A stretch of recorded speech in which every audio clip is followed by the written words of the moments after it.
What is up, y'all? It is episode 13 of the Sci-Fly Zone, and today's destination is going to take us right into the heart of Chicago, as that is where the finale of Ironheart took place. We're going to be reviewing episodes 4, 5, and 6, all in this episode. And yeah, here we go. Episode 4, CJ, you want to start us off here? Yeah, so where we left off with episode 3 was a pretty big cliffhanger. Obviously, they had just done the heist at Heirloom. Yeah. And they were successful in the heist, but they did lose John. John is gone. Riri is in a lot of trouble. Not everybody knows about that she's the reason that John died, but so we start off. No one knew about her weapon enhancements either. Yeah, totally. Yeah, 100. Yeah, absolutely. So we open with a flashback, another flashback of Parker and John, seemingly Parker's first heist, doing a job with John. Yeah, it's still amateur hour for sure. Yeah, it seemed like John was leading him for sure. And we hear not a super long flashback, but we do hear John say, "I'm never too far away. I'm always with you."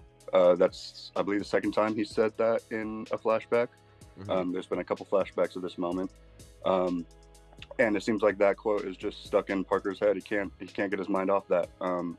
Obviously, he feels somewhat guilty for what happened to John, because he was trying to talk Parker out of it. But Parker was just too stubborn in his way, and he lost John because of it. Yeah, his ambition got the best of him, for sure. Yeah, absolutely. Too deep into the bigger picture. Yep. Yeah. So the crew is hanging out at Desperitos, kind of mourning John, just trying to comfort Parker in a way. We call it the wake, basically, right? Yeah. I wasn't sure, like it wasn't like an official service or anything. But like they had a picture up, some flowers, some food, you know. Yeah, it was nice. It was a nice scene for sure.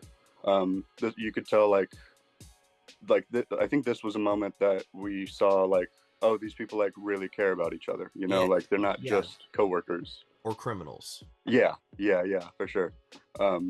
So Slug has the idea that they all go around, say some nice things about John, say some things that they remember, which is really sweet. Slug, the siblings, and Clown start joking and laughing and having a good time. Mm-hmm. But the whole time, Parker is just staring a hole through Riri. And he's like... The entire time. He was... I thought this was great, because it was a nice little dynamic between the rest of the crew, like, having a good time, but Parker and Riri, the only two that actually know what happened. And he thinks she did it immediately. 100%. He's so sus of her. Yeah, absolutely. Yeah. And also Ironheart title card. Let's go. Yep. It was in a picture frame next to the one that Parker hung up of John. Love those title cards. Yeah. So yeah, this was I thought this was a really good scene. I think the tension between Parker and Riri is great. I'm glad they didn't like immediately into Parker trying to kill her right away, and like they're kind of like sitting with, like, they're the only two who really knows what happens, and he's just like plotting. Yeah, and also when she asked him, "Hey, so plans you got for me moving forward with the job?" He's like, "Oh, I got plans for you." He said it pretty much like that. Yeah. I got plans for you. And she's like, yeah. Hey, cool. I'm gonna F off. So yeah, and so that takes us back to Riri trying to understand the Hood's piece of fabric that she stole. She's trying to understand where the energy comes from, and they're coming to the conclusion that it matches nothing that they've ever seen before. Nope. Nothing. So it's got to be either another dimension or something out in space. Shout out to Silver Surfer. He's gonna be out in space. And Julia Gardner is going to be playing the Silver Surfer, the female version of the Fantastic Four, which is pretty cool. Looking forward to that. But I would like to see the classic Silver Surfer, maybe like from a different universe in like Secret Wars or something. That would be cool. But back on the episode. Sorry, little tangent. Just a big Silver Surfer fan. They're trying to understand where this energy is coming from, and She doesn't know. She can't figure it out. And she's really scared that the hood is gonna kill her, her mom, Xavier. I mean, like, it's a very vulnerable situation. And that's what comes with the cost of trying to be a superhero but having people know your identity. You know, like, the people you care about are gonna be possible collateral damage in your ambitions. Yeah, totally. Yeah. I feel like I kind of saw a couple similarities between Ironheart and Spider-Man a bit, because with that narrative. I was thinking that in my Yeah. head. Yeah. Okay, yeah, because like obviously he wants to have a close bond with the people that he cares about, but if they get too close, then at what point is he putting them in danger, you know? Yeah, and also he is also a very intelligent college student as well. Yeah, that's a good point. Dude, Yeah. they really need to have some scenes together in like Secret Wars. Yeah, they totally could. That'd be great. Yeah. Yeah, and also since, you know, he lost his identity literally, as in it got Yeah. wiped away from everyone's memory on Earth, you know, maybe he can confide in her because she actually understands what it's like to try and balance both sides. Yeah, that'd be cool. Yeah, we got to get some scenes between them, man. Yeah, that'd be so cool. Yeah, you know, it can be him opening up for the first time again, per se, or just a time. But yeah, so Riri's mom comes in and she's like, she asks, like, do you need anything clean? In just like a really weird way. Just like, it seemed a little dramatic, but it was funny. Yeah. Yeah, I think the words was, do you need to come clean? And she's like, come clean about what? And she's like, no, like, do you need to come clean? Like, do you want to come with me to clean stuff? And she's like, no, I'm good. And then she's like, well, but do you need to talk about something? Yeah. And she's like, no. And she's like, well, you've been coming home late from work. You've been making a lot of money lately, and one of your coworkers just died. And she's like, how do you know about that? She's like, yeah, girl, I was there when the cops told you. I did come to a realization while I was rewatching the show yesterday. This was not too long after John died. So maybe Riri was thinking that her mom found out about John's death. And because she didn't say a name, she just said your coworker, right? So like maybe she was, because she's still like freaked out about John dying and now Hood going after her, right? So maybe she like emotionally placed John in that spot. Yeah. Maybe she was like projecting a bit, not to get super psychological, but she was. I mean, it's super valid though. I mean, emotions influence behavior, like 100%. So it definitely makes sense to look into that aspect of it. And I didn't even think about that, and that makes perfect sense. I was more so interpreting it as, like, she was having so much anxiety and possibly trauma in the moment that it was blocked out from her, that she forgot that her mom was there when the cops told her that. Yeah, totally. Yeah, that would make sense too. I mean, she has been like very like emotionally distant from her mom. She hasn't been like asking for help or anything. So yeah, I feel like both could be true, honestly. Yeah, and she's not really ready to get help from her mom yet. It doesn't seem like she's ready to fully let her in on this. Yeah, it's like a really big thing, and she still needs to clear up the whole stuff with Zeke because she left his weapons there. So she's gonna go and try and get help from him because he still has some more stuff at his bunker, and also she wants to go maybe apologize to him, see if he's okay. So she goes to his house, and what do we see but a bunch of tape? Yeah. So she asks the neighbor who's been kind of crapping on him this whole series, like, hey, what happened? And she's like, oh, you mean what happened to Zeke Stain? Not Joe McGillicuddy? Yeah, he got arrested on domestic terrorism charges, baby. Yeah. The media went crazy on this man. Oh my gosh. It was They literally said his dad was rolling in his grave. They called him a disgrace to the family name. Not even being related to they were cooking him for a good couple minutes. Just like, it was going to end up coming back to Zeke at some point, you know? Definitely. I mean, Riri convinced him to touch his stuff, to put his fingerprints on it all when he was trying not to. Yeah, she said, hey, I promise this will not blow back on you. I promise. And what did it do? It blew back on him, This is the and now he blow is in prison. back. Yeah, yeah. So I imagine this is probably gonna fester into some aggression. Yeah, this is basically his villain origin story. Yeah, pretty much. Yeah. He literally said, my dad was a guy who got obsessed with power, being an iron person, and it got him killed, and I have tried my whole life not to become that person. And then he ends up being influenced by another iron person who says she's doing this for the good of society. And then she ends up actually being involved in a full-on crime with multiple murders taking place. Yeah. And she leaves his tech there, making him be the fall guy. Yeah. It's brutal, man. And I'm glad you mentioned that. She wasn't like doing something super moral or like for the better of people, you know. She was doing a crime. they were trying to get money and power.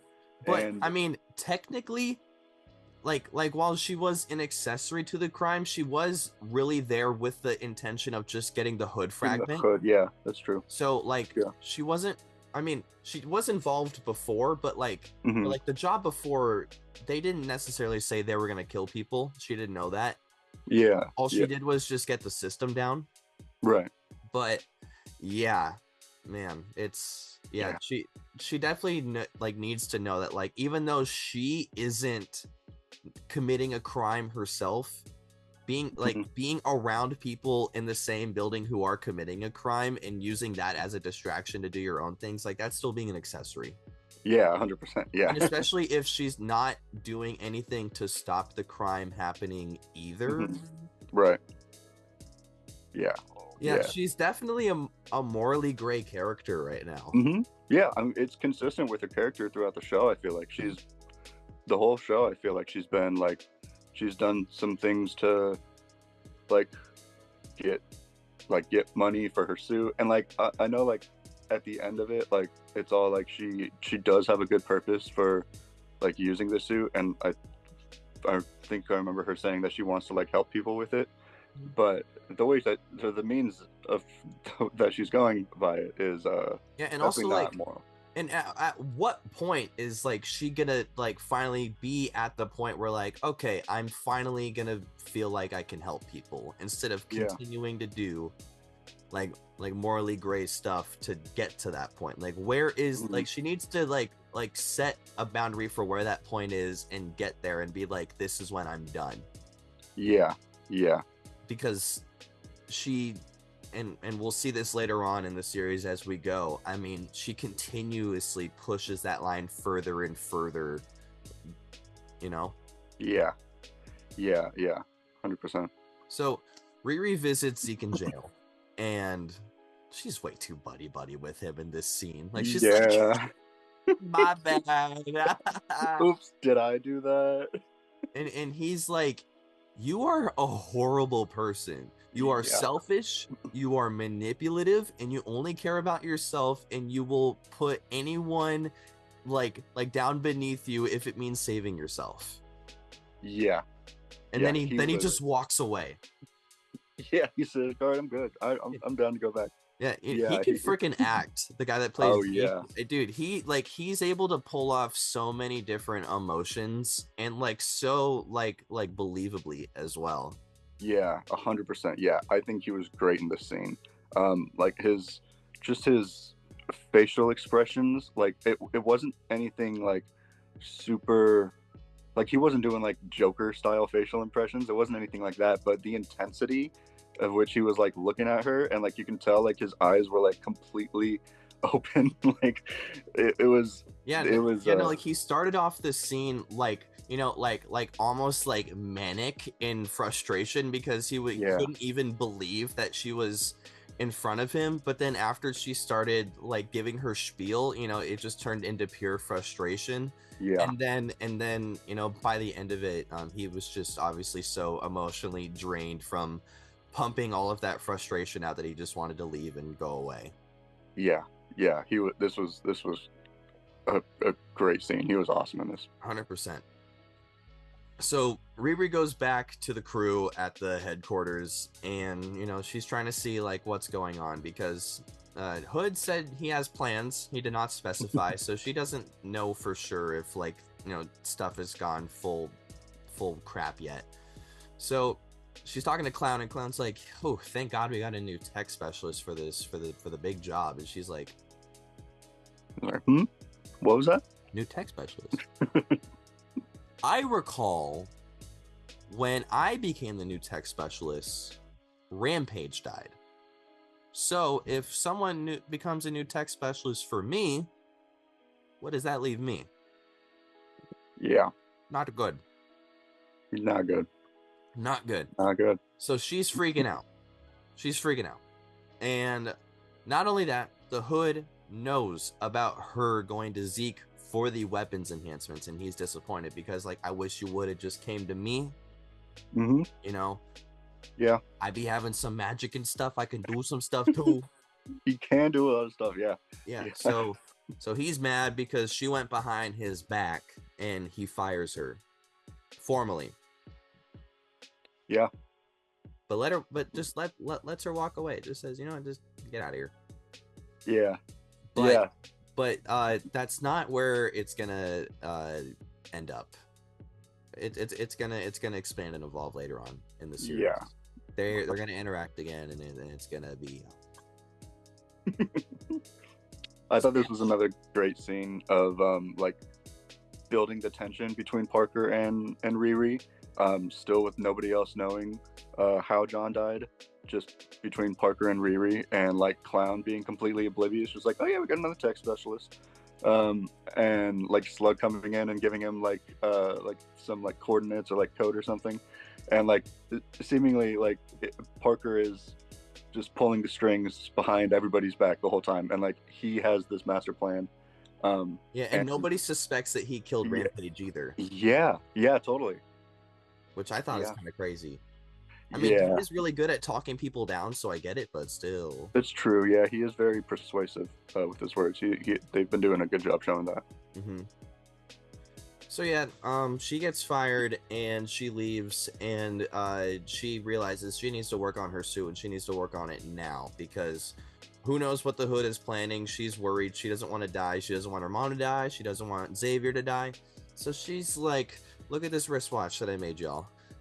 And the wristwatch basically is going to make a very strong barrier, like a circle around them. A circle kind of works like a hamster ball, kind of. And it basically, like, you can't even shoot bullets through it. Like, it's very protective. And she makes those for them in case the Hood tries to do some bullshit. Yeah. Yeah, you could tell Riri's paranoia is really getting to her. I mean, kind of understandably, honestly. Her family is in danger, and so is she.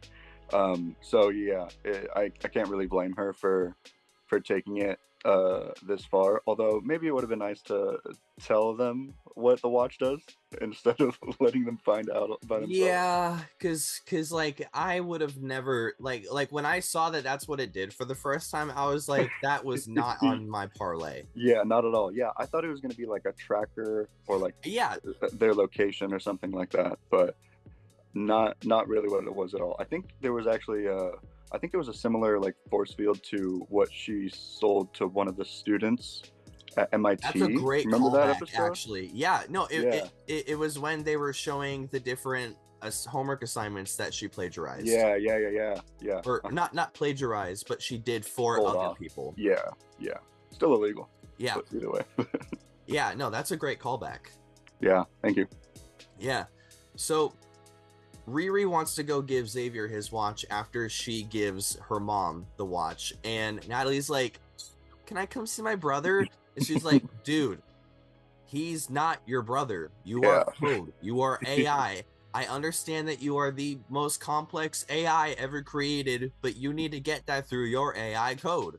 And she's like, so annoying. And she's like, look, and on top of that, he would freak the F out if he saw you, because he is so content with your death, and he has like already grieved like your death so well Like he listens to her headphones and he finds joy and peace in that because it was her headphones, and it doesn't cause him pain or sadness. It may, but his appreciation and love, outshines it. So that if he were to see like this intelligent AI that's so similar to real Natalie, it would freak him the F out. And Riri tells her that, and she's like, fine, whatever. So yeah, so she goes and gives Xavier the watch, and she's like, man, am I a good person?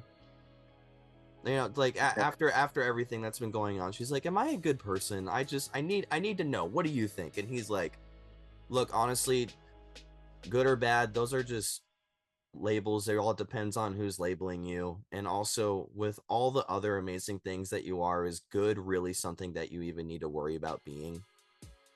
Yeah, man. Yeah. Great response. Great response from Xavier. I love this scene. This scene was great. I really appreciate that the relationship that Riri and Xavier have, because there aren't any like romantic points. Yeah, it's very platonic. In their relationship, super platonic. Like they're just like, it's like their brother and sister almost. Like, and I feel like that kind of makes some of the scenes more powerful, because like a lot of shows and movies, I feel like if there's a male and female character interacting a lot, sometimes they'll just be like, well, let's put them together in a relationship. Might as well. It adds another dynamic. Yeah. But I feel like he's hot, she's hot, make them kiss. Yeah, hot couple. Yeah, make them kiss. Yeah.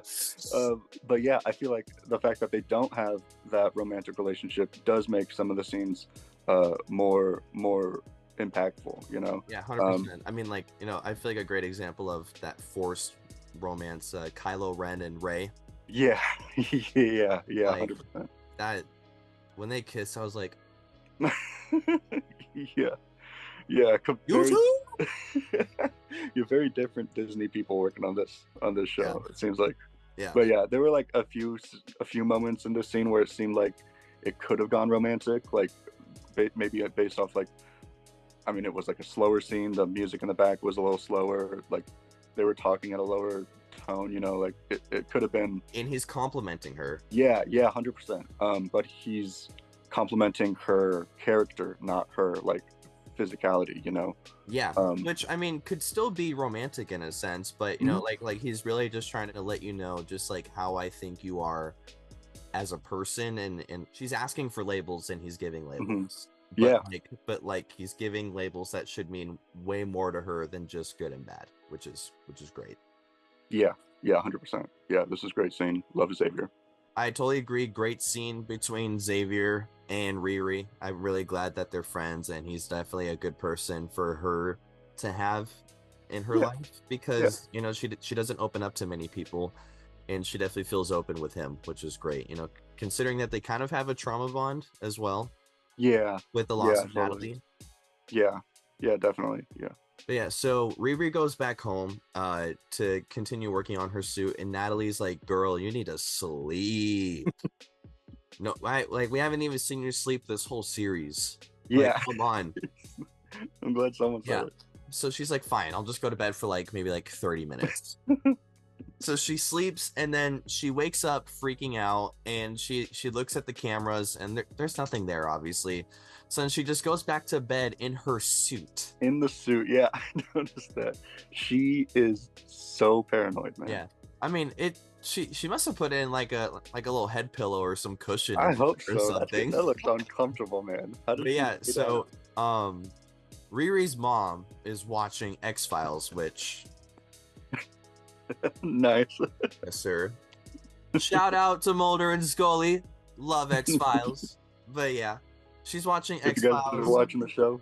Yeah. So she's watching X-Files, and some shots go off, and her mom screams, and then because her mom screamed, the portal goes around her, and she got scared. So the portal goes around her from the watch. The watch makes the portal go around her, and she freaks out because she's like, "What?" Because she didn't know the watch would do that. So then Riri hears her mom screaming, and as her mom quotes, busts through the door like the Kool-Aid man and freaks her out. So her mom's like, girl, we need to talk. Are you okay? And she's like, I'm fine. And she's like, no, you just bust through my door. And she's like, I heard you screaming. I'm like, still. You don't just bust down my door. Like, we need to talk, girl. Yeah. Yeah. So eventually she's like, all right, you know what? Fine, mom. I need help. I don't know what to do. I can't find a way to like find enough stuff or do enough stuff to my suit to take on the hood. I think I need to fight magic with magic. Yeah. When I heard that, I was like, I kind of theorized she was gonna put magic into her suit, but I didn't know they would actually go this far. Pretty awesome. Yeah. So luckily Riri's mom happens to know a buddy who was trained by sorcerers at none other than Kamar Taj, where Doctor Strange became a sorcerer. Super cool. So they go to their friend's shop and we're introduced to Zelma and her mom. Zelma is around Riri's age, so they become buddy pretty quick. And basically she says, hey, I need to kind of figure out what this thing's made of, what it's about. So Zelma takes them to a parallel realm or plane of Earth. So crazy. Yeah, this was sick. She just like flips the shop upside down. They're just in a completely different realm now. Seemingly nobody noticed that they all disappeared from the shop. I'm just assuming people in the MCU are just like, they disappeared. Maybe they're just whatever. Maybe it's just some Marvel stuff. Yeah. Yeah. But yeah, I love the layout of this shop. The design of it was super cool. It was very like floral and earthy. Mm-hmm. It looked like it looked like a shop that somebody who like lights a lot of incense would love spending their time. 100%. Yeah.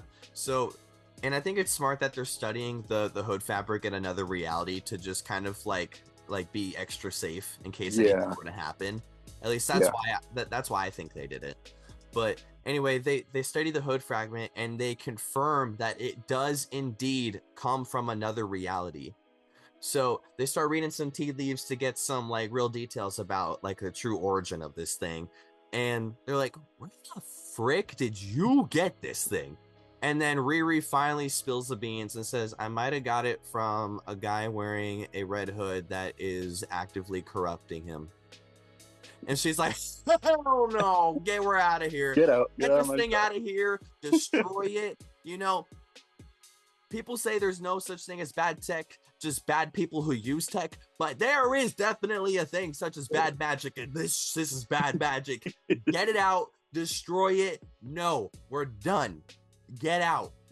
Maybe that's a piece of information it would have been good to tell them where you got the hood, especially because seemingly they know a lot more about it than she does. So if they know that it's really bad, then it has got to be very dangerous.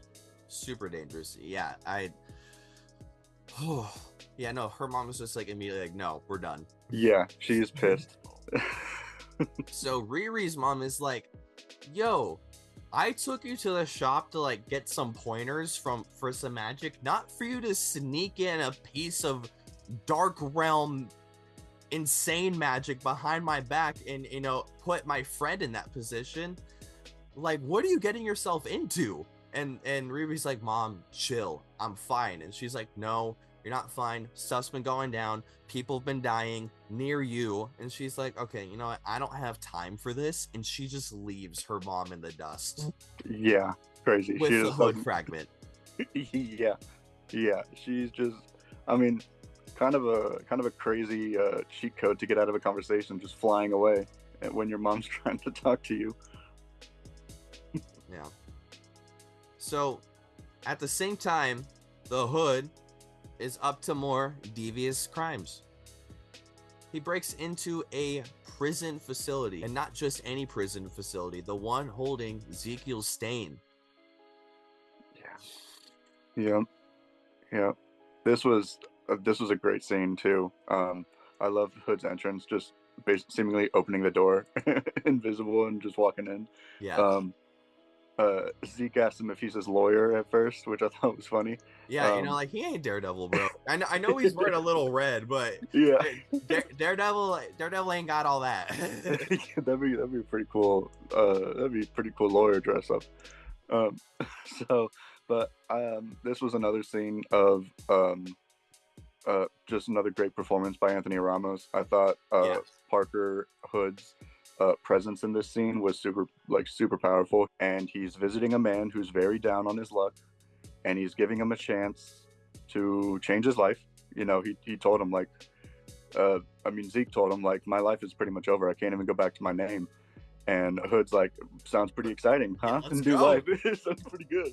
And I thought this was super cool. Just like Parker kind of like taking the role of like the devil, and like Zeke selling part of himself to him to get something out of it. Like this was great. Another great scene with Parker in it.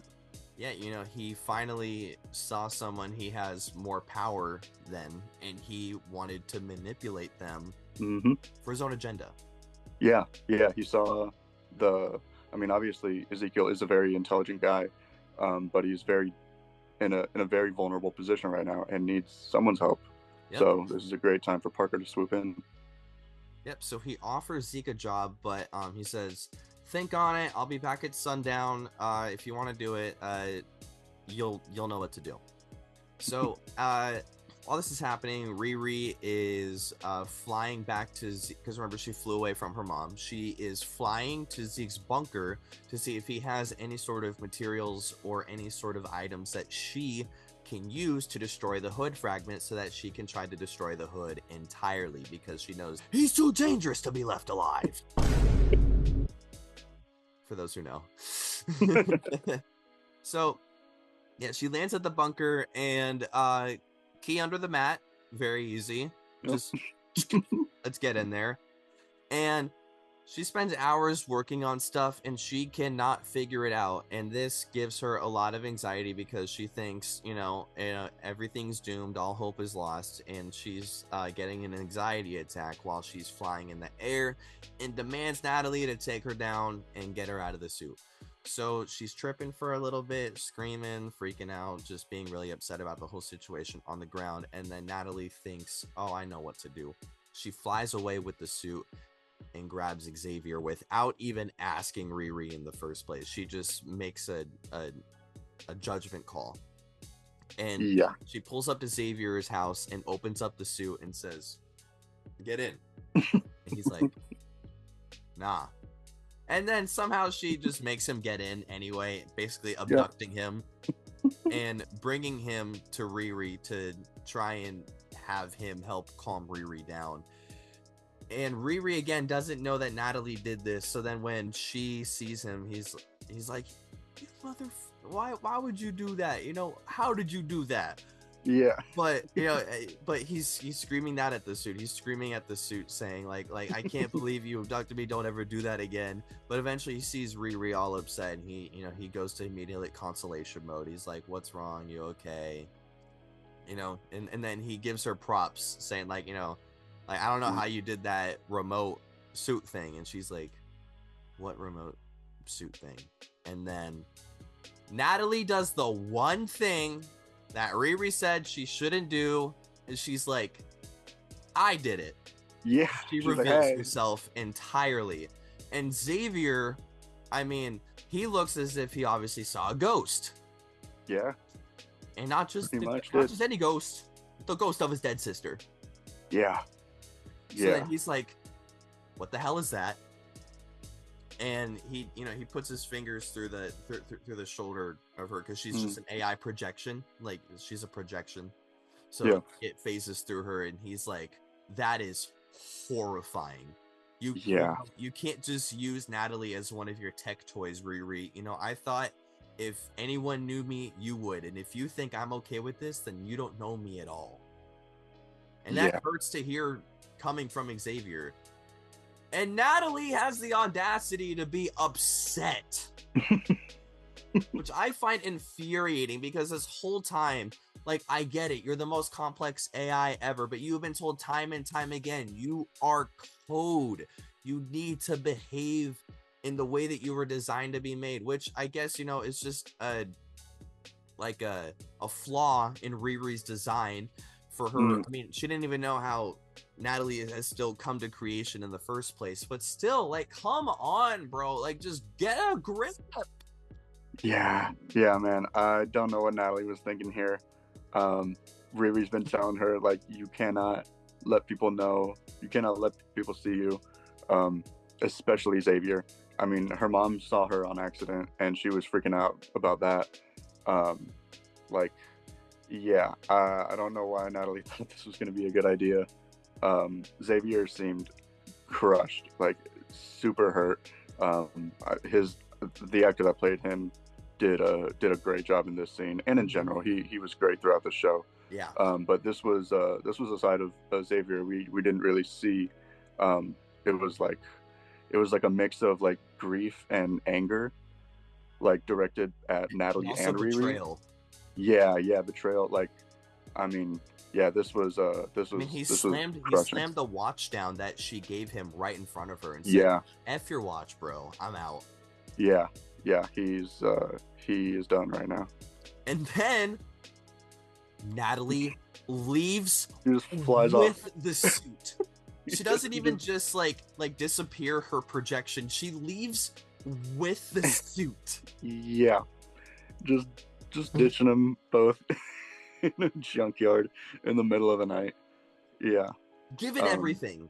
Yeah, it's crazy. So the episode ends with Natalie gone with the suit, Riri upset and frustrated that Xavier's gone, that Zeke's in jail, but not for long, because the Hood and his crew hack into the software of the security system at the prison and not only get Zeke out of his cell and out of prison, they also get all of his weapons that the police seized in their search and seizure. So he has not only been released out of jail, he has all of his tech with him, and they decide to give him a bunch of cybernetic enhancements to his body, essentially turning him into a new version of what I would consider to be a very close version of the Spider-Man villain Electro. I'm not saying he is Electro, because we've already had an Electro, but his power set is so similar to Electro. Yeah. He turns into a like walking weapon, basically. He is the upgrades that he gets are pretty insane. Although like for those who are kind of getting mad at my Electro comparison, I do understand that Electro more often than not probably has more like naturally occurring powers, or like organically occurring powers, like how in Spider-Man 2, the Andrew Garfield one, he was stung by a bunch of eels. And Ooh. Yeah, he was stung by a bunch of genetically re-engineered eels, I believe. Wow. And then that gave him his powers. So like, he didn't necessarily need like a battery or anything to like cause his energy. And with Zeke's new powers, he's given a bunch of weapons being placed inside of him. So it is more of an artificial energy source per se than an organic one. But they shoot lightning out of their hands, electric stuff. So Electro, come on, give me a break. I think you played your case pretty well there. I feel like. Yeah. So now the crew and the Hood are together back at their headquarters, and the Hood has officially announced he wants to call a hit on Riri Williams. So I want that girl dead. She killed Johnny. That's it. Yep. So she tells the crew, go get her suit, kill her. And that's the end of episode 4. Yeah. Scary Town. Yeah, Scary Town. Great episode. What's she gonna do? What's she gonna do? We'll tell you. Episode 5.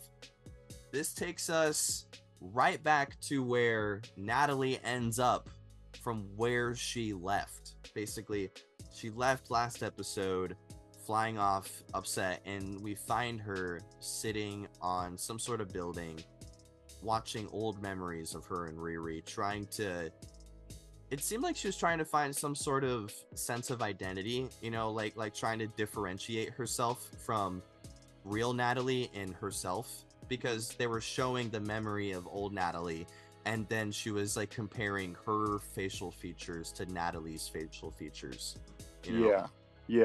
It was a clip that we got in the opening of the first episode of the two of them talking into the camera.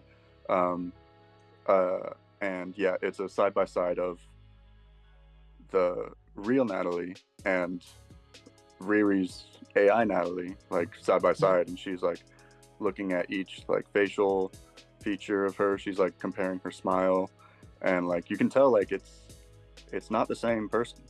Yeah, and also her probably also trying to come to terms with Xavier's response. Yeah, totally. Yeah. She's dealing with that, and then all of a sudden, the crew pulls up, and basically, would you say they just like snatched her with a magnet? Pretty much, yeah. Yeah, they just pull up with a big magnet and stick her suit to it and throw her in the back of a truck and leave. Like it was very quick. Like it was super quick. I mentioned before, like these guys aren't the best crew, and they just snatched her suit up real quick. Yeah, but that was crazy. That was crazy. Yeah, obviously they. Oh no, you're good. Obviously they think Riri's in a suit, but they have no idea that Natalie exists. Although, on rewatch, I actually think that might not be the case. Oh, really? Because here's the thing. Basically, they snatch the suit and they're going to White Castle, right? Yeah. They sent Clown and the two other girls to get Riri there. That's true. That is a good point. Yeah. What's interesting is like somehow they knew the suit was separated from her. Yeah. And they pulled up on actual Riri. Yeah. That's interesting. I'm not sure. That might be a plot hole. You know, I don't know, but you know, somehow they knew Riri was separated from the suit, and they got the suit, and they sent the rest of the people to go get Riri. So so after the suit gets snatched, we find Riri at none other than White Castle, obviously, talking to Zelma, and Zelma is giving her a whole rundown as to the possible origin of the Hood's power, like the actual Hood itself. And we theorized this. It came true. They stuck to the comic origin of the Hood's powers as it is powered by none other than Dormammu. Yeah. Ruler of the Dark Dimension, villain of Doctor Strange 1. Yeah, this was so cool, man. This is a sick reveal. The drawing was like super comically accurate too. Like, yeah, I was really excited to hear about this. And it was cool that she also mentioned Caecilius, his main follower, Dormammu's main follower, and how he was also like basically the human side of villains in the Doctor Strange movie. So it was just cool for her to mention him as well, as Dormammu will influence anyone and anyone he can to carry out his eventual influence to take over Earth. Yeah. And it seems like that was possibly done through the Hood. Yeah. Seems like he did a pretty good job. He was working for quite a while. Yeah. So, but we will get even more context as to where the Hood comes from as well. So stay tuned for that. Yeah. So they're talking about what can possibly be done to fight the Hood. And Zelma makes the point that, you know, whatever we do, magic comes at a price. It always comes at a price. So we got to be careful with magic. And title card, sick title card in this one as well. Yeah. Yep. So as previously mentioned, the part of the crew that didn't go and get the suit went to go get Riri to kill her. So they pull up and Zelma leaves, which honestly, I don't know why Zelma didn't just take them into a parallel reality again. Yeah. That was a little frustrating, but you know, I understand that they wanted to have Riri get out of the fight herself, so that's fine. So Zelma just literally walks out of the scene. So they try and start killing Riri, and she hops into the kitchen and starts throwing stuff, you know, like tubs of food, baskets of fries, that kind of stuff. And eventually she gets Clown pinned down by shooting a freaking rocket propelled, what would you say, like a CO2 thing? It was like a tube. I don't know. It was like a gas tank shot through a lead pipe or something. Yeah, it was crazy. It was definitely some great improvisation on her part. But the two strong girls besides Clown, who are also there trying to kill her, they get her pinned down once and for good. But luckily, they are standing over one of the watches that Riri has made. So then Riri's like, look, if you're gonna kill me, just make it quick.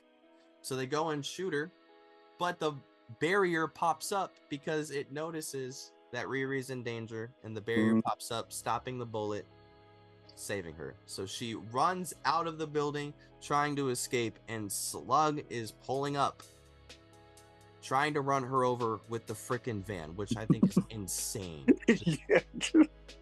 Just driving like into like 4 cars too on the side, completely unnecessary. Literally.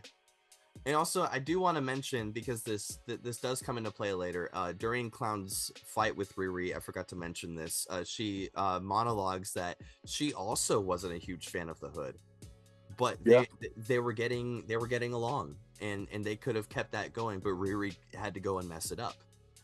Yeah. So just pretty crazy that she admitted that during all of that. Yeah, it was kind of wild. So yeah, Slug trying to run her over, and as she's about to get ran over, obviously she doesn't get ran over, Natalie breaks out of the back of the truck, and in one of probably the coolest looking scene in the entire show, latches back on to Riri, and then Riri smashes the front of the car inside the suit, and the car completely flips over her, and while it's flipping over, she flips off Slug. Basically double flippage. Pretty cool. So now, with the truck destroyed and Slug running off, she thinks, all right, woo, we're good. I beat the 3 girls, beat Slugs, Hood's not here, I'ma fly away. But then she gets zapped out of the sky. She's like, what? And her suit basically gets turned off. Natalie gets turned off. And luckily she lands on the White Castle on her feet, but she realizes that none other than Zeke Stain is the one that shot her down with his cybernetic enhancements. As I previously mentioned, he has the power set of Electro basically now, and he turns off her suit basically. It's crazy. Yeah, this was insane. He looks super cool. Very different look from Joe McGillicuddy. His look is really cool. Yeah, it's great. He shaved his head. He's got like, you can see all of the cybernetic enhancements on his skin. You could tell he is snapped at this point. Yeah, 100%. So yeah, they fight for a little bit, but as I mentioned, he just turns off her suit basically, and he starts ripping her suit piece by piece, just ripping it off and doing his villain monologue. You know, he's mad. And also his reaction to him getting shot by her blast was so funny. He's like, if anything, it probably made him more powerful. Yeah, he probably just absorbed it and then used it against Riri. So yeah, he totals her suit entirely, but as he's about to kill her, Riri pleads for her life, saying, please don't kill me, you don't have to do this. And he's like, you know what, fine, but get the heck out of Chicago. Because if the Hood finds out you're still alive, you're effed, you're screwed, so you need to go. So pretty cool that Zeke still left her alive.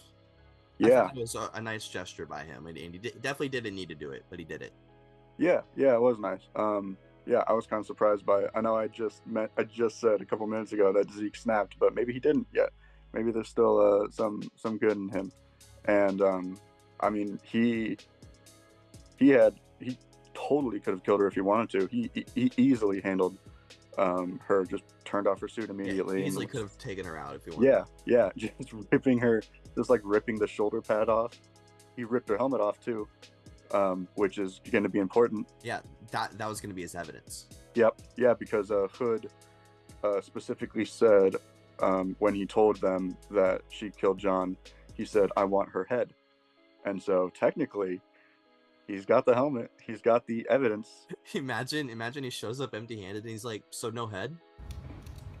So no head?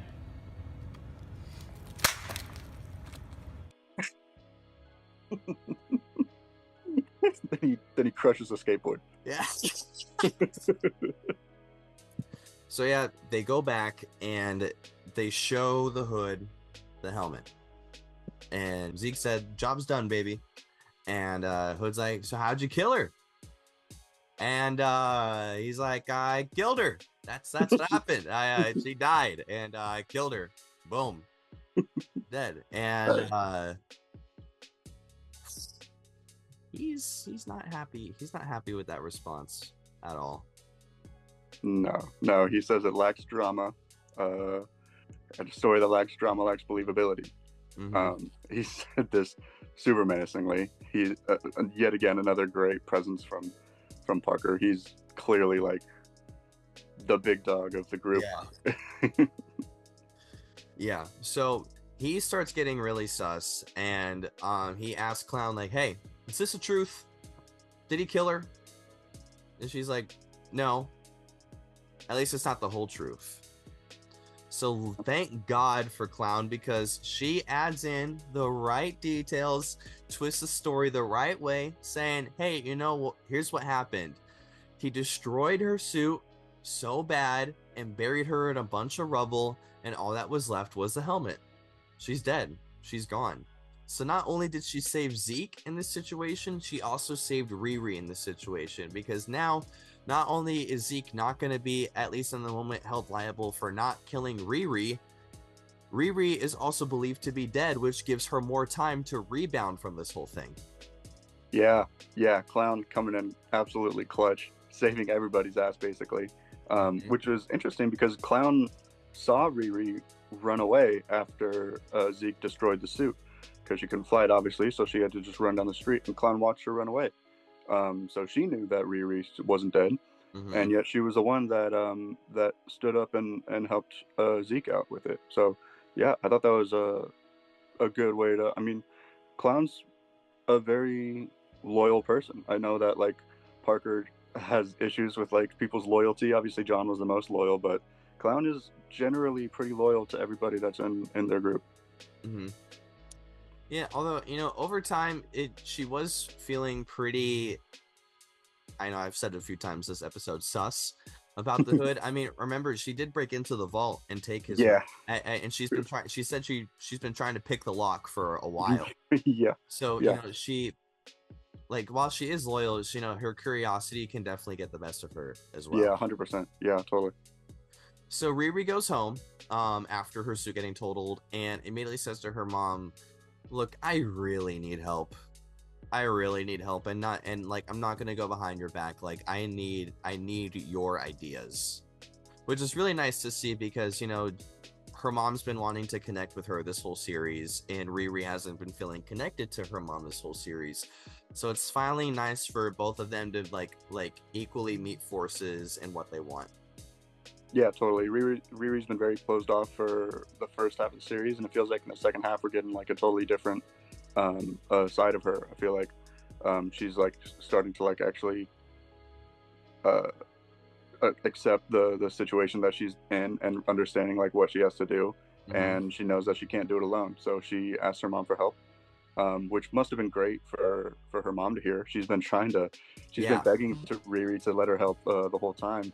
And now she's finally coming to her asking for her help. It's great. Exactly. And we finally get some more detail as to why Riri really is building the suit beyond because I can, or beyond because people will pay attention to me. We finally, find out that when Gary and Natalie died, she felt completely helpless. She just had to sit there frozen in fear and watched them bleed out while the paramedics came 1 minute too late, and she doesn't want to feel that helpless ever again. So the suit helps her feel powerful enough to be able to attack these situations and possibly prevent more tragedy in the future, which is really nice to see, you know, and that's why I truly believe at the heart of her character, at her Ironheart, she just wants to protect people and hopefully manifest that into protecting other people, but she just cannot help but get lost in her own ambition and doing whatever it takes to reach those goals without necessarily thinking about the implications of them after the fact. Yeah, absolutely. Well said. Yeah, this is a great scene. Obviously, that moment when Riri lost Gary and Natalie in front of her, she was like incredibly helpless, and we've seen how that moment has affected her life over the season, and it seems like the suit to her is sort of her way of coping and making her feel like now she's not like as helpless as she was then. You know, now she can actually like make a difference and do something about it, which I thought was really great. Yeah, and also it's something that she made herself. You know, it's something that she can feel, or it's something that she can actually put faith into doing its job. Yeah, absolutely.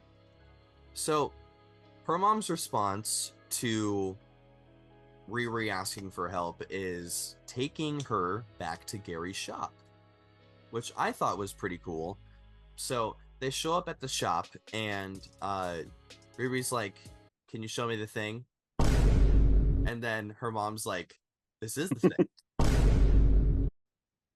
And so Riri's like, "What do you mean? Like you bring me back to the place that like holds my worst memories ever? Like, why would you want to bring me here?" And then she's like, "Because you have made the best things ever in this garage, and I believe that this garage is where you're gonna find your solution to the problem." I think this is really a really interesting interaction between the two, because obviously they both hold the garage close to their heart, but in like very different ways. They both view the garage very differently. I mean, for Riri's mom, she sees it as the place that Gary and Riri and Natalie would always hang out and like make good memories together, and Riri could work on her stuff while her dad's working on his stuff.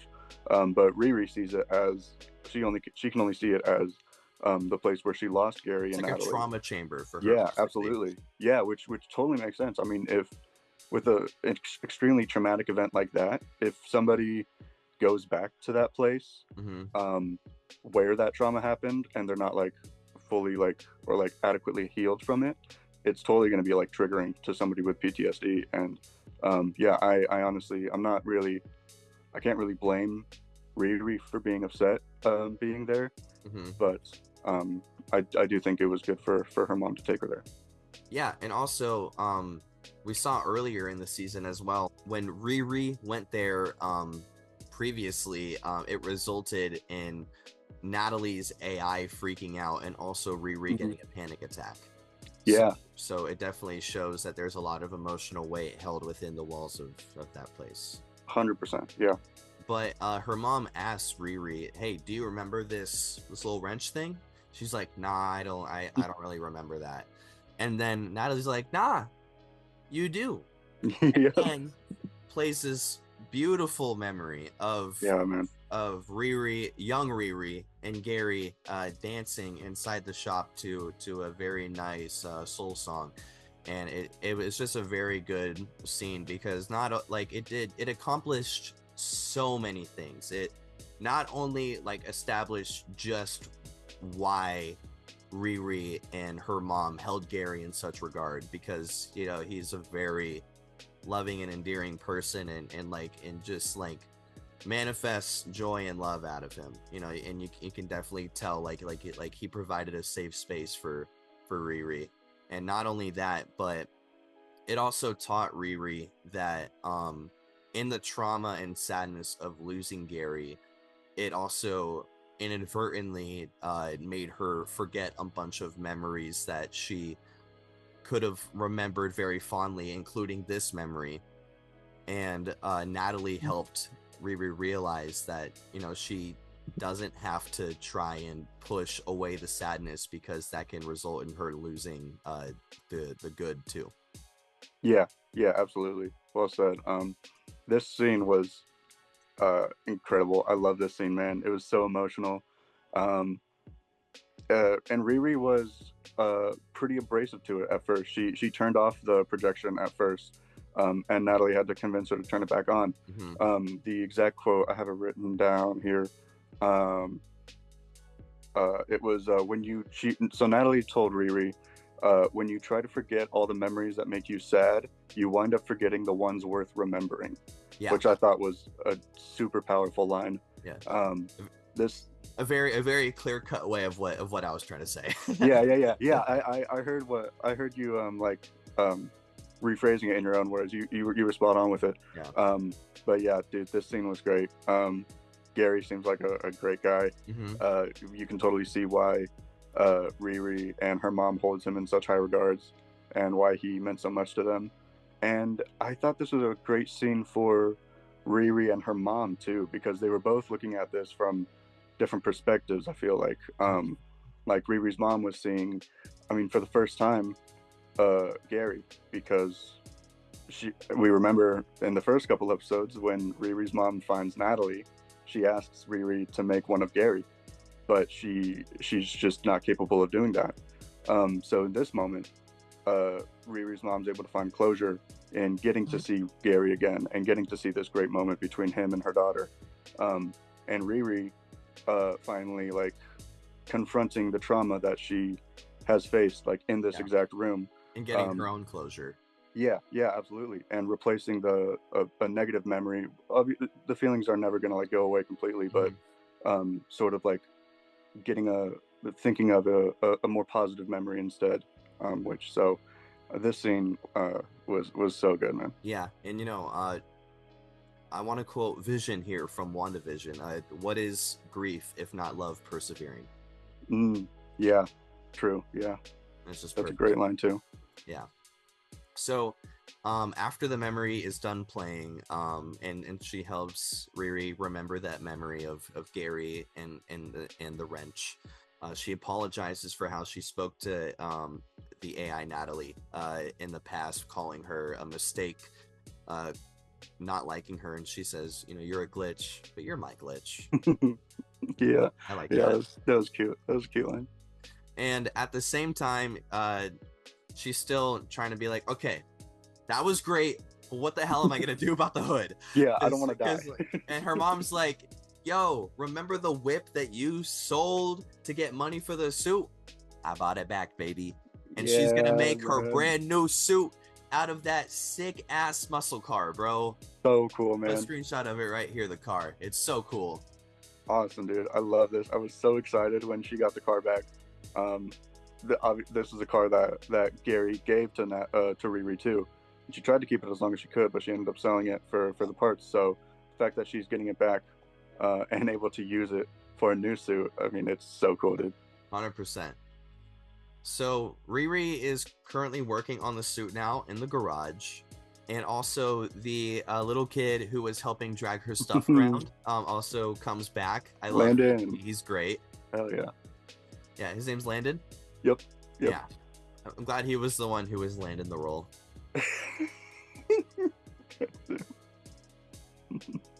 was pretty quick. Thank you. Appreciate that. I think I thought about it last time we got him, but it never came up. But yeah, so she's working on the suit, and then at the same time we cut back to the Hood ending the meeting with his crew and offering a full-time job to Zeke as their technician. And he declines because he obviously doesn't want to continue a full-on life of crime. He's going to try to be a better person still, I believe. And Hood doesn't take it too well, but he lets him believe that he can just walk away. So, yeah, he walks away, and Riri, we cut back to Riri, and she comes to the conclusion that she really needs to imbue her suit with magic because she doesn't have a powerful enough energy source to supplement all of the add-ons that she's putting onto her suit to try and fight the Hood. That she just doesn't have enough energy. So she's like, girl, I need some magic. We go back to Hood's crew, and Clown is suspecting that Hood killed Rampage. Yeah. Not good. So she has Slug pull up the autopsy reports, and it reveals that he OD'd. Here's the kicker. He doesn't do drugs. So what's that about? Yeah, this is very we've said a couple times, very sus, very questionable why this would be the case. If he doesn't do drugs, why does it say it's an overdose?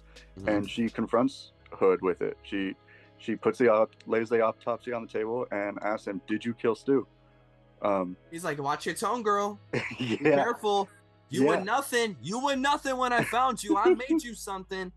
Just completely shifts the topic. He's no longer trying to mediate. He is trying to own her.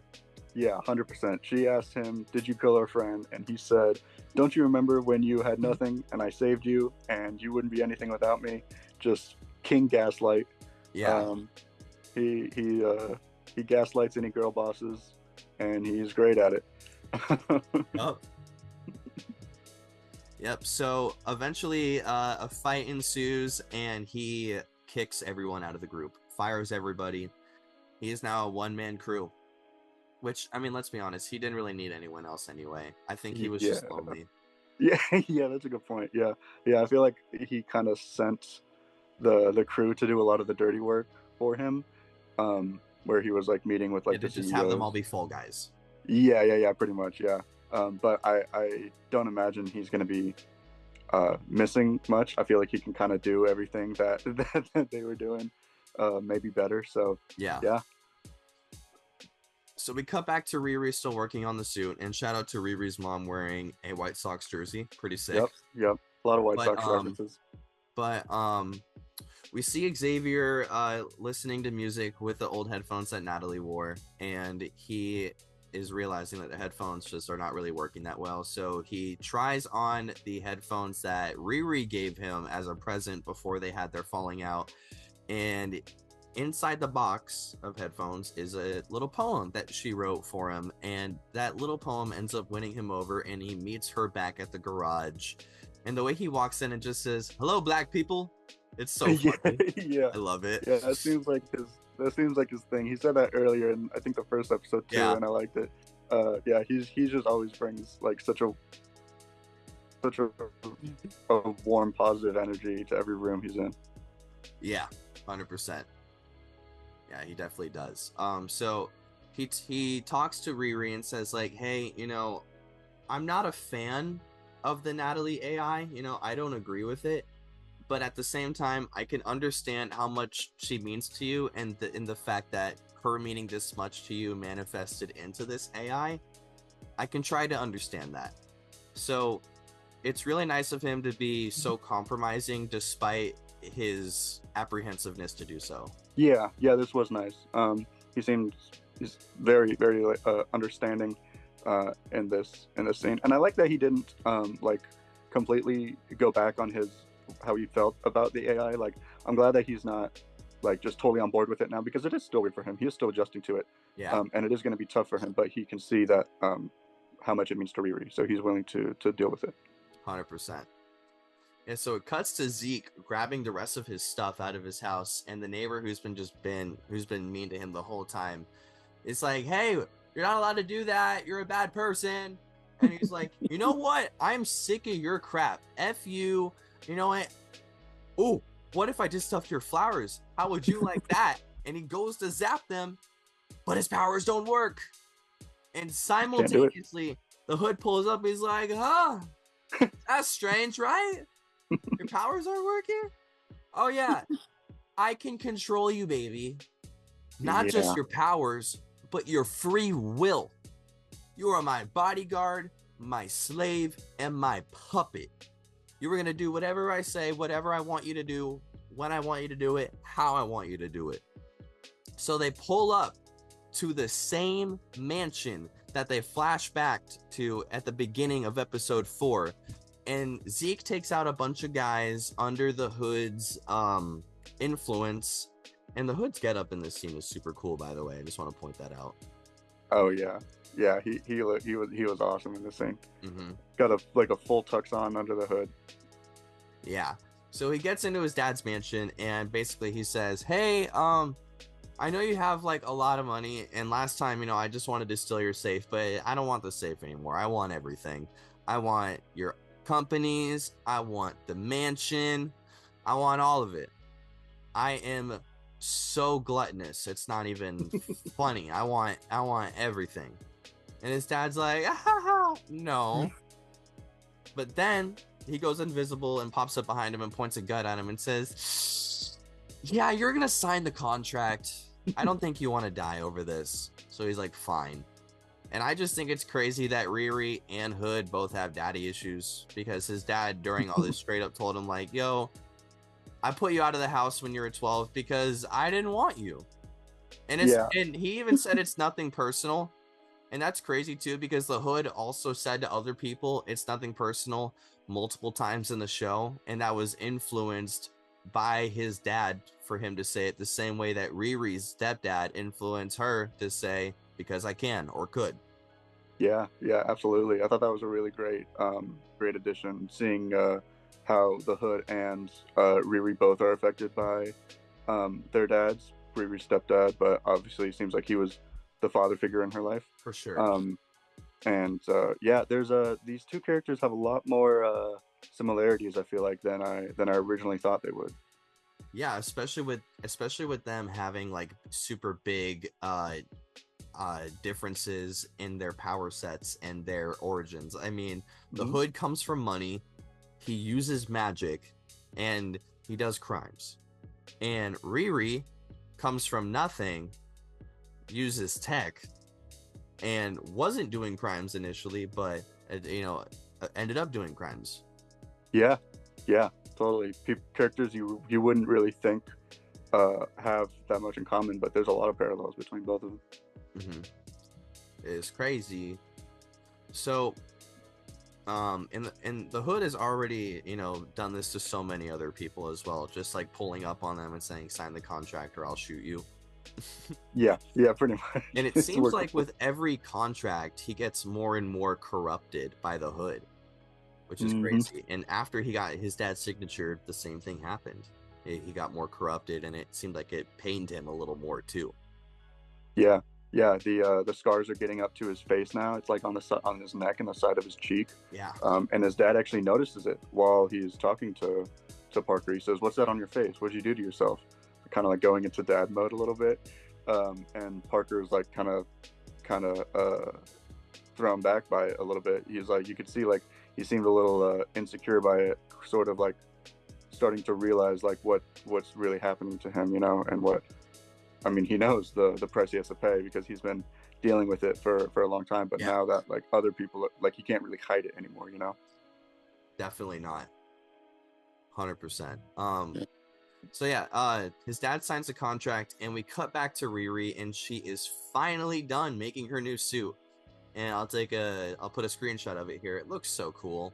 It looks really cool. It's really cool. I like that it's a different, like, it's a distinct look for sure. Like it's very distinctive from any of Iron Man's Mark suits. Yeah, totally. Yeah, I liked it a lot. I wrote in my notes, it's sort of like a comparison, or sort of like a mix between a Transformer suit and a Power Ranger suit, I feel like. And we get a Transformer reference later in the show. Yes, we will. We get to. Yes, we do. But yeah, they're trying out Riri's new suit, and Zelma says, "All right, girl, give me the magic. Let's do this. I need to fight Hood." And she warns Riri before the spell starts. Magic comes at a cost. It's a mutual exchange. Whatever you need, an equal amount of something else is going to be taken away. And she says, "I understand. I need to take out the Hood."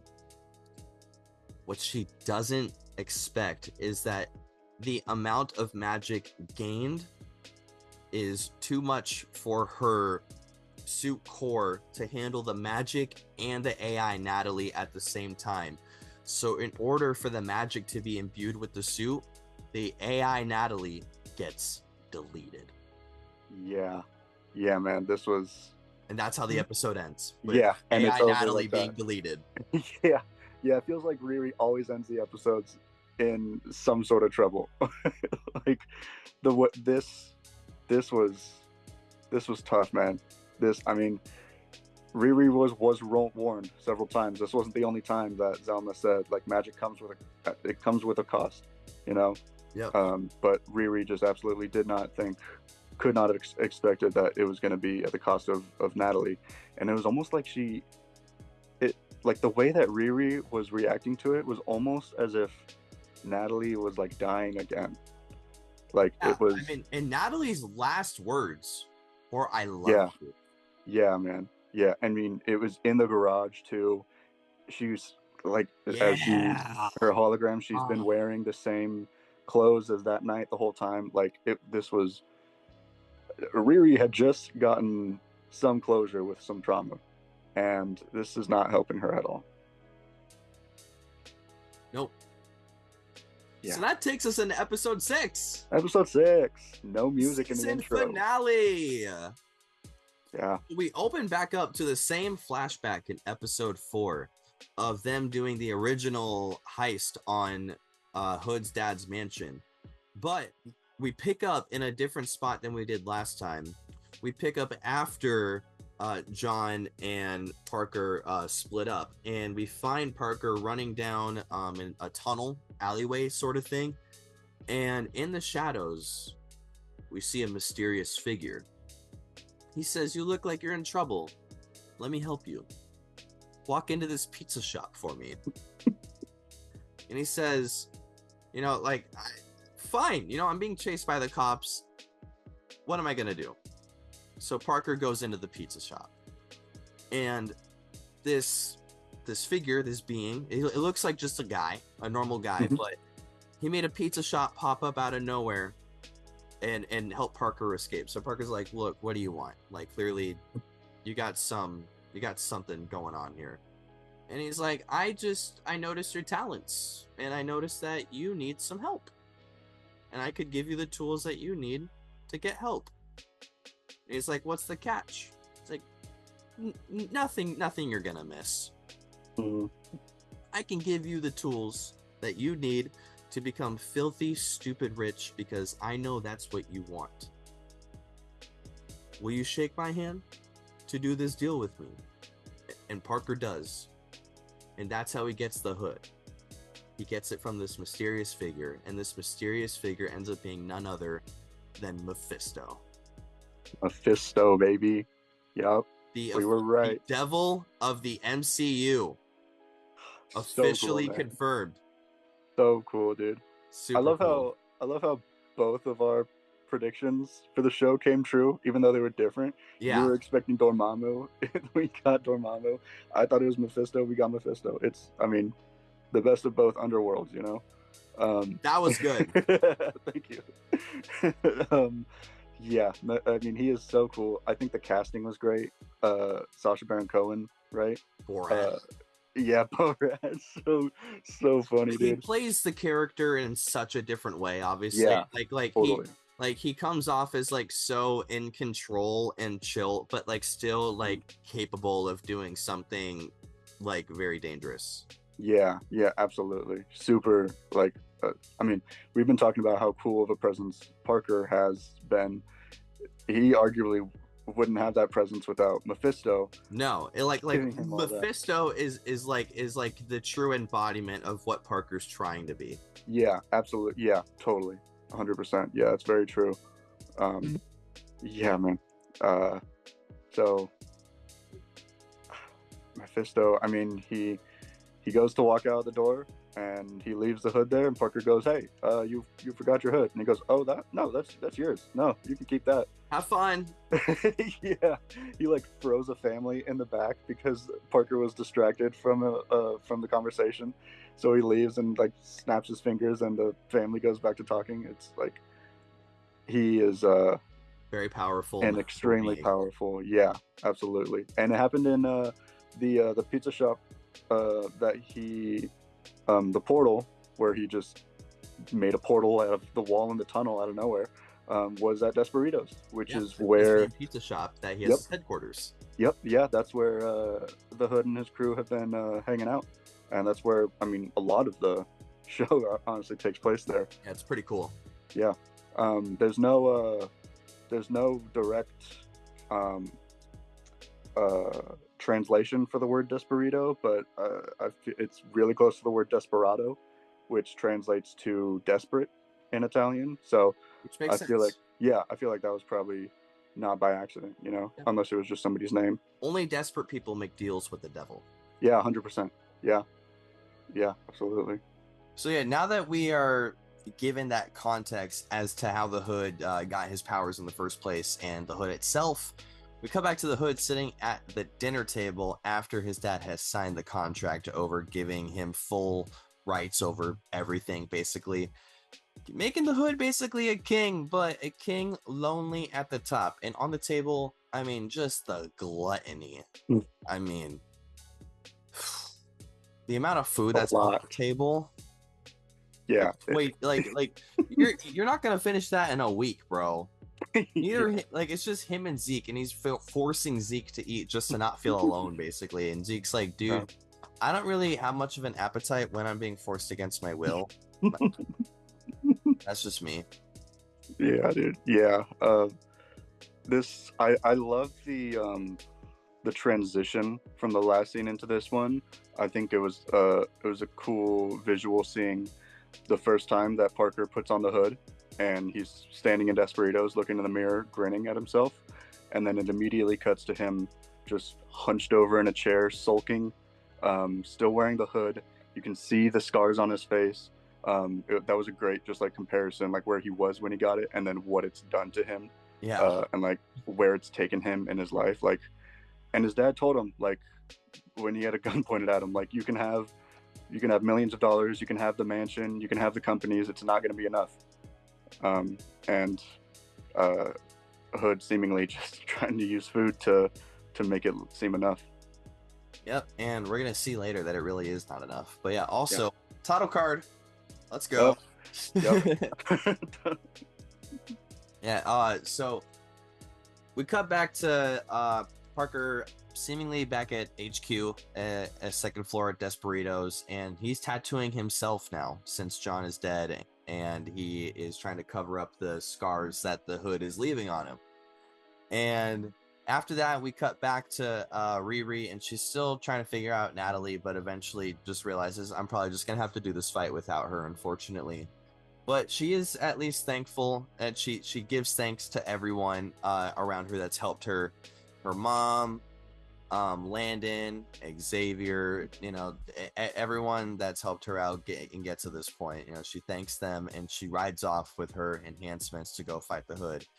And we cut back to Parker demanding to talk to Mephisto because he's just mad at where things are currently at. And Mephisto appears, mocking his attitude, and it's like, yo, where you been? And Mephisto's like, look, bro, you're not my only client. Like, I'm busy.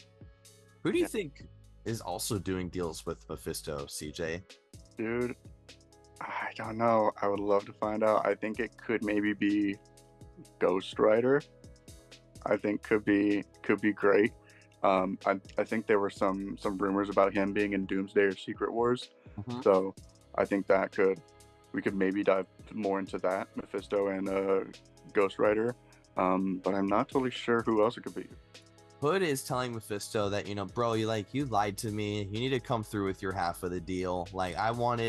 This isn't what I wanted. And he quickly realizes that you do not talk to Mephisto like that at all.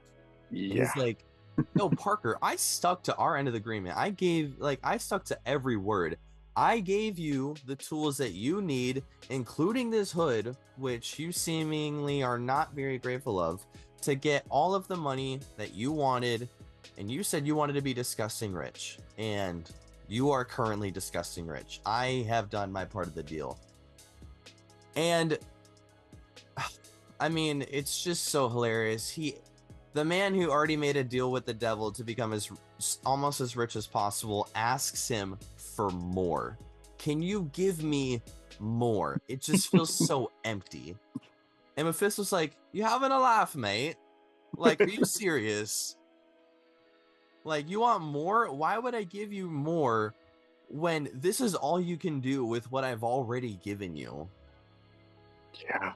What if I replaced you instead, actually, since you clearly don't know how to navigate this whole thing? Yeah. Yeah, man. This was a great scene. I love the interactions between Parker and Mephisto. Anthony Ramos and Sacha Baron Cohen are great in these scenes that they have together.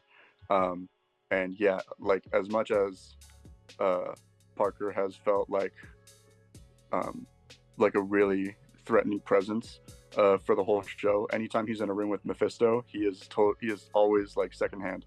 Yeah. Like he is always put in his place by Mephisto. Always. Yeah. Yeah, so basically he says, I could replace you, since clearly you're not grateful for what I've given you. Mm-hmm. Or if you hold on to the hood for a little bit longer, then I might give you more. Which I honestly think he was just trying to get the hood to die so he can replace him easier because he was already so far gone. Just a thought. Yeah, I could totally see that. Yeah, but during this whole convo, Riri pulls up to Desperitos, and Zeke meets her downstairs because remember, he's basically Hood's bodyguard now. Mm-hmm. He meets her in the kitchen of the pizza spot, and they fight because Riri obviously needs to get to the hood, and he is programmed to protect the hood at all costs. Yeah. But luckily, this is solved by a simple knee to the balls. It's the nut shot. It always works. Because that is the only part of his body that has not received an amount of cybernetic enhancements. And due to the amount of stimuli it'll give to the body, it's going to put the body in the cybernetic crisis mode, per se, which will effectively shut down most of his system long enough for Riri to override the part that makes Zeke defend Hood at all costs. Yeah. Crazy. This is a crazy scene. I love how, like, in his mind, Zeke is trying to be cooperative with Riri. Like, he knows that it's like a good idea and that it's gonna work, but he's just programmed to literally protect Hood from anything. And Riri's trying, he physically is attacking her, but he's like very he's apologizing during the fight. Yeah, totally. He's like super reluctant about it. But also Hood believes that, well, at least we think that Hood believes that Riri is dead. So in Zeke's mind, if Hood finds out that Riri's still alive, then that's going to get Zeke in trouble. Yeah, 100%. Yeah. But yeah, so eventually after Riri convinces him to do the nut shot idea, he does it after a few times of him unwanting to defend himself against her because he's programmed to, but she gets the nut shot in and she overrides the system. And she asks him like, yo, are we cool? Like, what's going on? Like, I know you're mad at me, but now that, you kind of have free will again, are you willing to be friends with me? And he said, well, I'm gonna be real with you, dog. I have millions of dollars of weapons inside of me and a lot of misplaced anger that I don't know where or how to place it. So go fight Hood and get the job done, but you and I are not done either.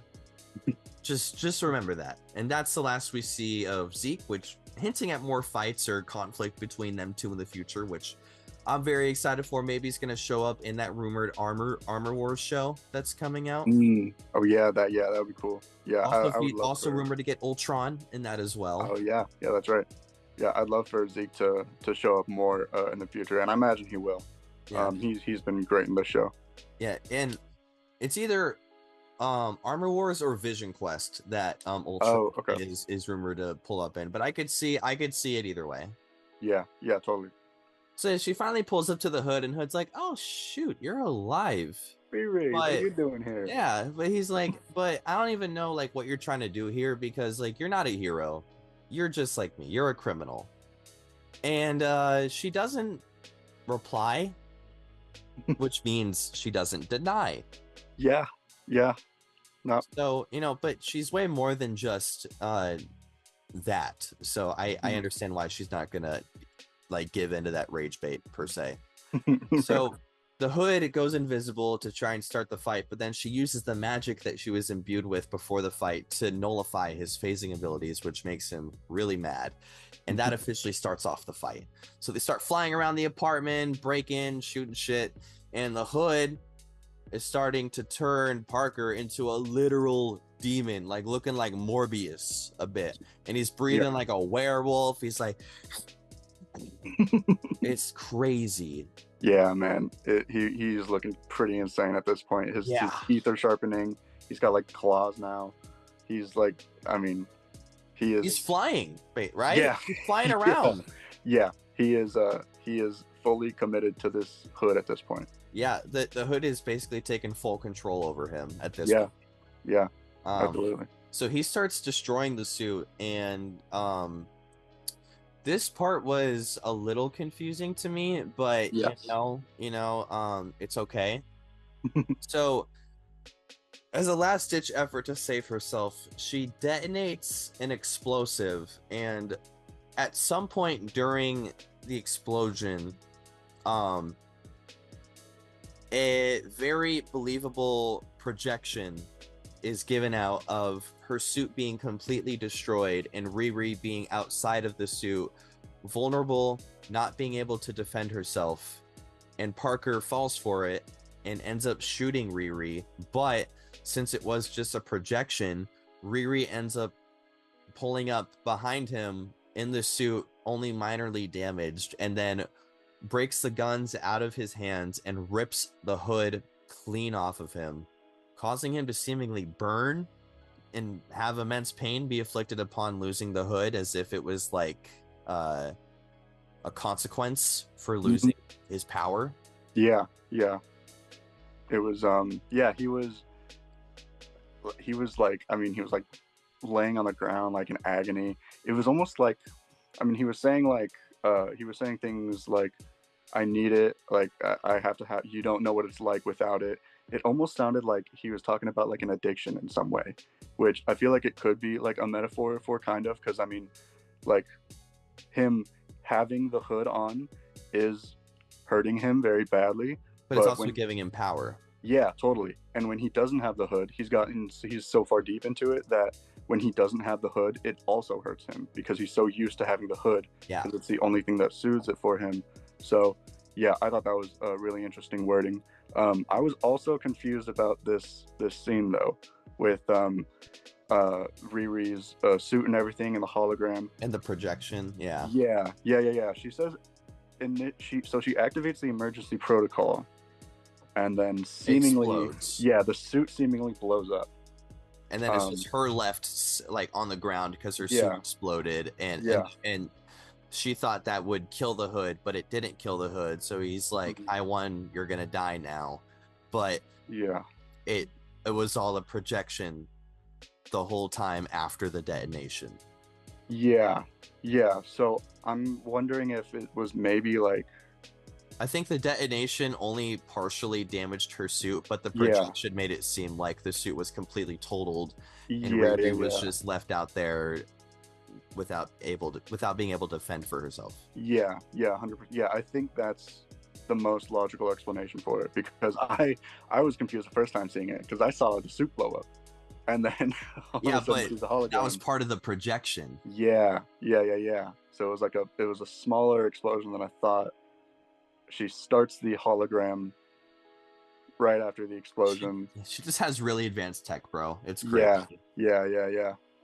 So Parker loses the hood, his power, everyone he cares about. He has nothing but money and anonymous shares in companies that he doesn't care at all about. Yeah. So Riri is walking downstairs with the hood, seemingly winning the day. And guess who's sitting there eating some pizza? It's our old Mephisto. pal, our good friend Mephisto. Yep, and he's like, you know what? I ordered too much. You want it? You want to share? And of course, she obviously sits down and has a meal with the devil. Of course. And this is when, as you mentioned, Mephisto calls Riri's suit a Transformer suit and says, hey, what if we just talked, without the suit on? And he does a little gesture and then just makes the suit turn off entirely. Yeah, he seemingly like kicks her out of the suit. It seems like she wasn't expecting to leave the suit at all. Not at Definitely all, wasn't no. expecting it to disappear either. Yeah. So she puts together that Mephisto was the one that gave Hood his hood and wonders what this whole thing is about. And he gives basically the same spiel that he gave Hood initially and says, I want to give you the resources you need to become the person that you want to be. Because I know people like you are unseen, unheard, curious, smart, and are capable of doing great things. And I can give you the tools to do so because I see you and I hear you. And while he's doing that, he's spinning a little spoon inside of a coffee cup. And on the reflection, I'll put a screenshot of it here. You can see his real face. His real red face, so what he's actually looks like, not his human form, the devil himself. Yeah, man. Yeah, that was an awesome detail that they added in there. Yeah. So Riri's like, okay, Mr. Dormammu man, because he hasn't officially revealed himself as Mephisto yet. So he laughs at hearing him being called Dormammu, and he says, that ugly pillock isn't fit to clean my glorious butthole. Which is an insane diss to Dormammu, the seemingly ruler of the dark dimension, someone with immense power and influence. So what does that say about Mephisto's power? Yeah, man. Dissing him that, like, publicly, basically. Yeah, literally. Yeah, he's calling him out. Yeah, I mean, Mephisto has to be capable of, like, some insane things if he's looking at Dormammu like that, as if he's, like, so beneath him, Yeah, and I'm sure at some point we're gonna get an on-screen representation of what he's able to do. Hopefully, I hope so, especially in Doomsday or Secret Wars with just how much influence he has in magic and stuff. He has to, for sure. 100%. Yeah. So basically, he says, "I'm not Dormammu. I go by many names, but I am Mephisto. That is me. I am him. Yeah. Who do you think you are? I am." So Mephisto asks Riri again, what do you really want? What do you want to accomplish in this life that I can give you the tools to do so? So I want you to think, if you're in Riri's position, what would you want? Would you want more upgrades for your suit? Maybe do you want a better life for your mom? Do you want more for Xavier? Those all sound pretty good, right? Or maybe enough money to actually give those iron suits, real purpose and actually helping people in first responders, like she initially planned to do at MIT, allegedly. Yeah, man, totally. Those sound like good things that she could do to get the tools done. But she wants to bring back Natalie, and he's like, "Oh, that's dark. I like it." Yeah, he's let's do that one. He's so into it. He's like, "It's a good idea, girl. Let's do it." And I'm really curious as to and Agatha, in the Agatha show. Spoilers for the Agatha show. The entity known as Death was revealed. So I wonder how Death feels about Natalie coming back to life, breaking the rules of death in the afterlife. Oh, wow. That's a good point. Because she viewed Wiccan coming back to life as he's an abomination. He was supposed to die, but he filled the body of a person who died with his soul to continue living instead of dying like he was supposed to, which made him an abomination. And now Natalie died and came back to life. So I wonder if that's going to have some consequences, and maybe she's going to go to Mephisto and be like, what was that? Yeah, totally. Yeah, I think there's a couple. I honestly have no clue how they're gonna handle it, but I'm really intrigued by it. Obviously Natalie doesn't really have much, like, I mean, for the whole show, she's like an AI, right? She's there's no like magic to her or anything. She doesn't really have that much knowledge about magic aside from what she's seen like from Riri and Zelma. So I'm And that's just very AI Natalie. yeah, true, yeah. It's not even, that's also a good point. Yeah, how are these characters gonna be different, you know? The real Natalie from Because AI. it seems like Natalie came back at the moment that she died. Yeah. Seemingly, like in a similar way to how in Spider-Man No Way Home, the villains came back in the moments before they died. Yeah. Natalie asked Riri at one point, "Where's Gary?" You know, which is also another like heartbreaking line. So I'm curious how she is going to react to, or like how she's going to be interacting with, like Mephisto. I imagine is going to have a role with their relationship, and like you said, Death as well is probably going to have, like, be looking for her too. So yeah, I'm wondering how Natalie's going to interact with those two entities.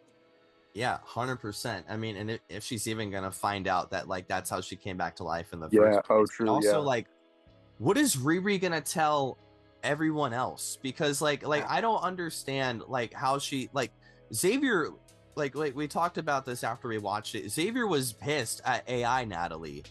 So Yeah. like he's probably gonna view this Natalie as an abomination. Like Yeah. literally coming from the influence of the devil. Like Yeah. like not to go traditional Christian on everyone, but like the devil gave Riri Williams the tools to bring her back to life using dark magic. Yeah. That sounds like an abomination. But the thing Pretty much. is Natalie came back seemingly exactly like herself the moment before she died. So she clearly isn't an abomination, but the circumstances of her reappearance make it seem that she could be that way. Yeah, definitely. Yeah, I have no clue how they're gonna, what direction they're gonna take this, but yeah, I don't know what Riri was thinking, man. By the way that everybody reacted to the AI version of Natalie, now what are they gonna think when they can like actually like touch Natalie and like hug her now, like or even if they'll want to. Yeah, totally. Yeah. Like how is real Natalie gonna respond to her finding out that she's gonna find out that she died and was brought back to life one way or another, and you can't hide that from her because she's only gonna feel more betrayed after the fact and be much less receptive to being Riri's friend. So Riri has to come clean with the truth very, very quickly in order to like salvage anything at all. And also on top of that, like Xavier and her mom are just gonna be like, what is going on? Yeah, man, their reactions and are, and also Natalie has no memory of anything that's happened during this whole show. Like true. Like she has no context into what Riri has gone through to bring her back to this point. Yeah, that is a good point too. Yeah, because it was based off Riri's memory, right? The AI was a scan of her brain that manifested Natalie initially for the AI. Yeah.